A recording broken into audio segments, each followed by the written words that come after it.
recycling came to the forefront of my mind when we started being able to recycle glass.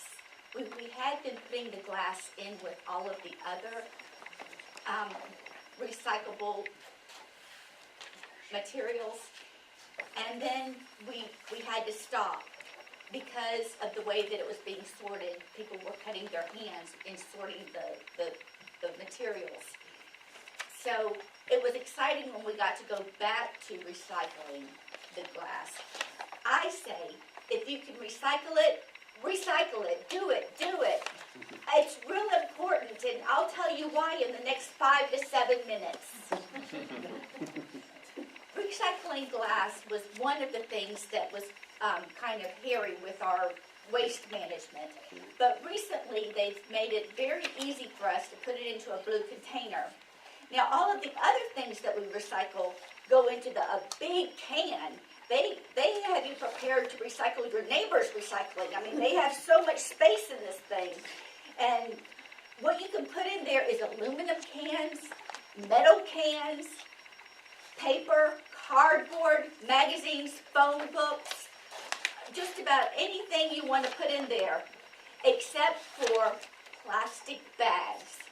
No plastic bags. Now, my husband Tom would always throw the plastic bags in the container. And I would say, honey, look, it says no plastic bags. He said, they can recycle them, just throw them in there. And I was like, no, we're supposed to take them to the grocery store. Well, in my research for this speech, I realized why they say no plastic bags. The plastic bags wrap around the different spindles that crush the materials, and it gets stuck like your vacuum cleaner does when there's thread or hair, and it starts slowing down. And then like 4 times a day, they have to send workers in there with carpet cutters to cut the bags off of the spindles so that they can continue the process. I have been extremely surprised at how little some people recycle. We have a new lead teacher in my room, and she drinks about 6 Cokes a day. She's about as big as a minute, and she's always drinking. And I was like, Jana, don't you know you can recycle those? Oh, really? I'm thinking this is the gold bar of recycling, the cans. Everybody wants the cans. She said, I didn't know that. You can have them if you want them. Well, I got them for a while, and then she started leaving Coke in them. I'm like, Jana, don't leave the Coke in there, because then it makes a mess when I have to try to recycle it. Just empty it. Okay, so she decided she would start rinsing them. So I've got my cans going, I've got my bags, and I'm working really good. The next feat that I have to overcome is the amount of cardboard that we waste at work. You know, cardboard is such a recyclable material. It goes through the shredder, and then it gets wet, and it becomes a pulp, and you can use it for so many things. Plastic bottles that you drink with water. Either reuse them or recycle them. If you recycle them, what happens is that they get crushed and shredded, and they go through and they make little plastic pellets. And these plastic pellets make the benches that you see for the bus stop. They make the little cup that holds the liter Coke, the bottom cap, it makes those. It can make swimsuits. They've really done a lot with making materials. I have a shirt at home that's so stiff and scratchy, I'm sure it's made of plastic bottles. There's so much you can do with plastic bottles. Plastic rings from the Coke cans.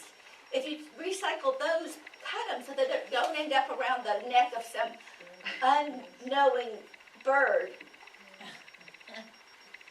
Well, we have so much recycling, and yet people still waste. Things are still put out into the ocean. Do you know that there is trash aisles or aisles of trash that is so huge? It's out in the ocean, in the Great Pacific, and it's as big as the country of France. And it's made up of plastics. all these plastics that have congregated together and made this big piece of land to the point where they're trying to get it a UN status as a separate country. It has its own currency, its own passport, its own flag, its own stamps. It's all made from waste. Now, if we let it just sit there, it's probably just going to get bigger. If we try to reduce it using current means, it's probably going to take us about 1,000 years and billions of dollars. But new technology is on the horizon. Yay! There's new hope. New hope, it costs less money, and it only takes about 5 years to reduce this massive amount of plastic down to 50%. There's so much to be learned and so much to do with recycling. It gets better every day. I tell you, if you ask me about recycling, I say recycle it,